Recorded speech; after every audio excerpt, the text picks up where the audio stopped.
श्रीमंदिर में श्रीकृष्ण लीलार परंपरा बहु प्राचीन। जन्म ठारू कंस बध पर्यंत मंदिर भितर और बाहर यह नीतिगुड़िक अनुष्ठित होता है। चलित वर्ष 800 आखड़ा मिलित समन्वय समिति पक्षर श्रीमंदिर प्रशासन और जिला प्रशासन सहयोग में पालित होब। एथिपाई एक प्रस्तुति बैठक शुक्रवार अपराह जिलापाल आवासिक कार्यालय अनुष्ठित होता। एथिर अध्यक्षता करी जिलापाल दिव्यज्योति परिडा परंपरा अनुसार श्रीकृष्ण लीला को श्रृंखला और पारंपरिक रीतिनीति अनुसार पालन पर परामर्श देते। आईन श्रृंखला रक्षा, ट्राफिक नियंत्रण, रास्ताघाट मरामती, परिष्कार परिच्छन्न, आलोकीकरण व्यवस्था, सांस्कृतिक कार्यक्रम व्यवस्था इत्यादि संपर्क में आलोचना होगा सह यह सठिक भाव परिचालना जिलापाल निर्देश देते। कार्यसूची अनुसार अगस्ट 16 तारिख भाद्रव कृष्ण नवमी तिथि मार्कंडेश्वर साही पक्षर पूतनाबध अनुष्ठित होब।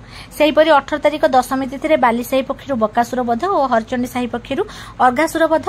19 तारिख एकादशी तिथि कुंडेईपेट साही पक्षर धेनुकासुर बध। 20 तारिख द्वादशी तिथि दोलमंडप साही पक्षर प्रलंबासुर बध। 21 तारिख त्रयोदशी तिथि गौड़बड़ साही पक्षर अन्नप्रथा। 23 तारिख भाद्रव अमावास्या तिथि कालिका देवी साही पक्षर वस्त्रहरण। 24 तारिख भाद्रव शुक्ल प्रतिपदा तिथि माटीमंडप साही दाबाग्नि।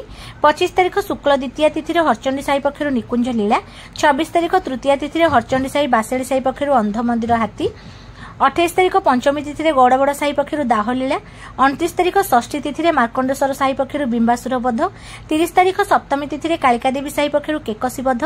सेप्टेम्बर 2 तारिख शुक्ल दशमी तिथि माटीमंडप साही पक्षर मल्लयुद्ध और बाली साही पक्षर कंस बध अनुष्ठित होब बोली 8 साही आखड़ा पक्षर सूचना दिया जायछि।